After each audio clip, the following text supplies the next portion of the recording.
بسم اللہ الرحمن الرحیم۔ سامعین و ناظرین محترم، ایک حدیث قدسی میں پروردگار عالم فرماتی ہیں کہ یا ابن آدم من صفتنی، کہ اے ابن آدم، اے انسان، تو نے میرے ساتھ انصاف نہیں کیا۔ کیسے انصاف نہیں کیا؟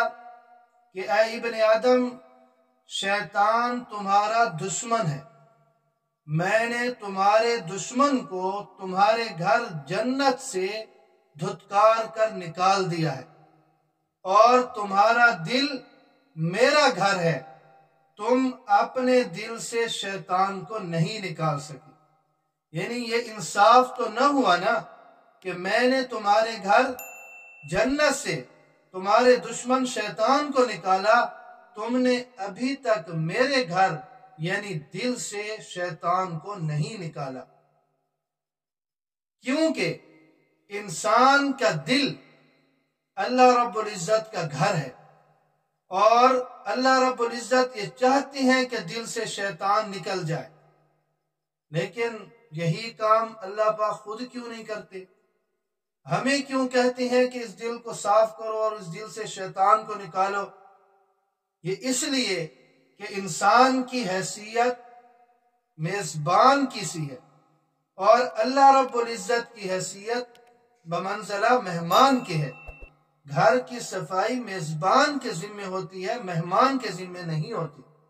تو میزبان کو چاہیے کہ وہ اس گھر کو صاف کرے، یعنی دل کو صاف کرے۔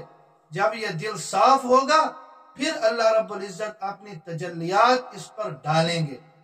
اور یہ دل کا صاف کرنا اس لیے بھی ضروری ہے کہ شیطان ایمان کا ڈاکو ہے، اور اس کی نظر ہر وقت اس بات پر ہے کہ کسی طرح میں انسان کو ایمان سے محروم کر دوں۔ وہ ہر وقت اسی تاب میں لگا ہوا ہے، اور اسی تاڑ میں وہ بیٹھا ہوا ہے کہ میں اس کو غافل پاؤں اور اس کو ایمان سے محروم کر دوں۔ تو اس دل سے شیطان کو نکالنا، یہ دل اللہ رب العزت کا گھر ہے، شیطان کو نکالنا یہ ہماری ذمہ داری ہے۔ پھر اللہ رب العزت اس پہ اپنی انوارات اور برکات کی تجلیات ڈالیں گے۔ اللہ رب العزت مجھے اور آپ سب کو اس شیطان بدتر سے، دشمن سے محفوظ فرمائے۔